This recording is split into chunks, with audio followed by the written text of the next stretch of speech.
Make America great again. This is what Trump has been running on since he first ran in 2016. The thing I really want to cover today though is, can Trump really make America great again? I'm going to give you a short answer and I'll explain here in a little bit. My answer is no. Now, there's a caveat to that. He can get the government and the bureaucracy in check so that Americans can make America great again. We saw that after Trump's 4 years, even with all the great things he did in regards to the border, in regards to our energy, in regards to peace in foreign lands, Biden came in just a matter of, I'd say, 1 to 2 years, pretty much destroyed it all. The only thing that Biden really wasn't able to destroy was the Supreme Court, because Trump was able to get so many justices over there. But still, Biden just looks at the Supreme Court and thinks of them there's an option, right? Their suggestion on what the Constitution actually says and how much power the president does have. Not to mention, with 4 great years under Trump, Biden came in, he destroyed our energy, he destroyed our borders, he destroyed our economy. Wars were popping up all over the freaking world. And this just goes to show how deep the corruption, how easily it is to go from someone who did something great for the country to someone who could destroy it in a matter of a few years. Now, what can Trump do to help Americans make America great again? Because that's essentially what it all comes down to. Americans are the only ones who could bring this country back to the greatness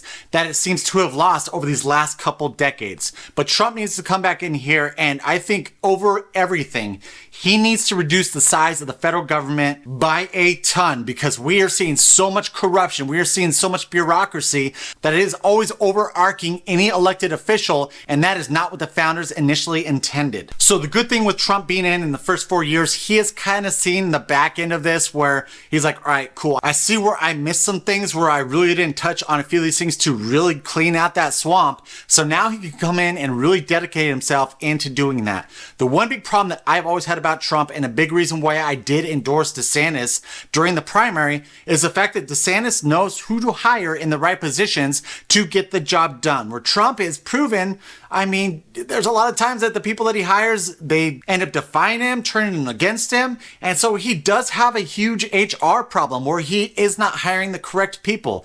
This time, hopefully he does rely on sources like the Heritage Foundation to really make sure that he puts the right people in place to be as effective as the executive of the United States as possible. He needs to bring regulations back, because that is a huge thing that is killing businesses and also a huge contributor to the inflation we are currently experiencing. The Biden administration is putting this whole agenda out there right now that this is because of the Trump tax cuts. That's why inflation is the way it is, which is bullshit. All you have to do is a simple Google search to look at the amount of money that the federal government brought in after the tax cuts. It goes up every single year. If those tax cuts were really contributing to that, then it would not be going up. It's the amount of spending that the federal government is currently doing why we are going further and further into debt. You know, when Elon Musk first came in and mentioned how he was going to be firing thousands of the employees at Twitter, everyone claimed, Elon, what you're going to do is you're going to destroy Twitter. It's going to go down. There's no way it can survive. What did he end up firing? I think he ended up firing like over 6,000 employees.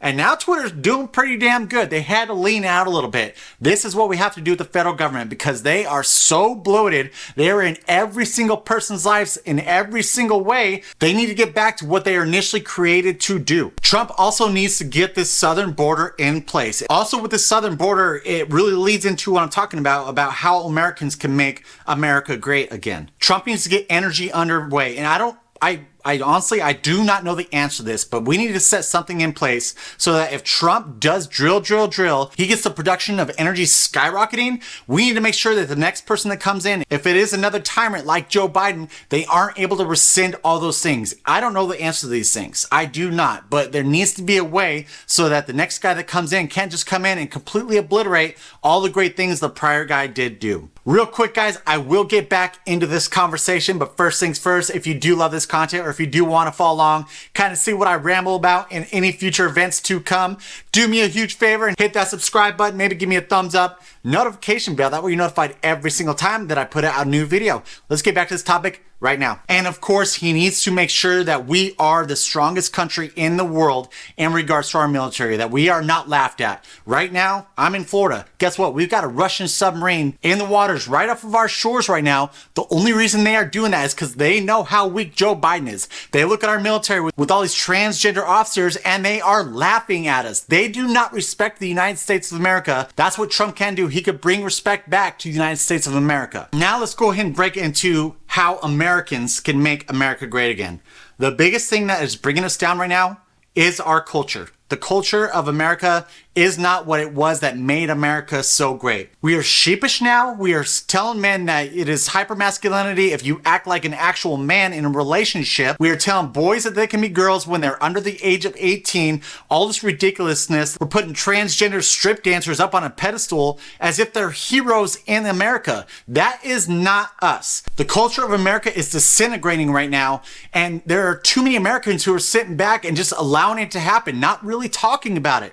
It's okay to say that boys cannot be girls and girls cannot be boys. Listen, if you're an adult and you decide that you want to get a sex change and do all that stuff, by all means, go ahead and do it. But the fact that we are telling little kids, oh, today you feel like a boy? Well, I think that means that you are a boy, even though you were born a girl. This is bullshit. It goes against science, even though the party who claims that they are the party of science, basic biology says that there are two genders. Why can we not recognize that? And why are there so many Americans afraid to speak up about this? I think that another push for why Biden is allowing so many illegal immigrants into this country is he is trying to erase America. He is trying to erase the American culture. When you have a bunch of illegal immigrants coming to the country, have no idea what this country is about, have no idea what made this country so great, then it completely erases who we are as America whatsoever. They're going to bring all their different ideas from the countries that they are coming from. Outside of the Democrats wanting all these new voters, I think that's another reason why they're allowing so many. Everyone says, oh, the great replacement theory, this is just conspiracy theory by the Republicans. Bullshit. How many mainstream media outlets were out there talking about how demographics destiny? You cannot expect all these illegal immigrants to assimilate into the American culture, into Americans' history,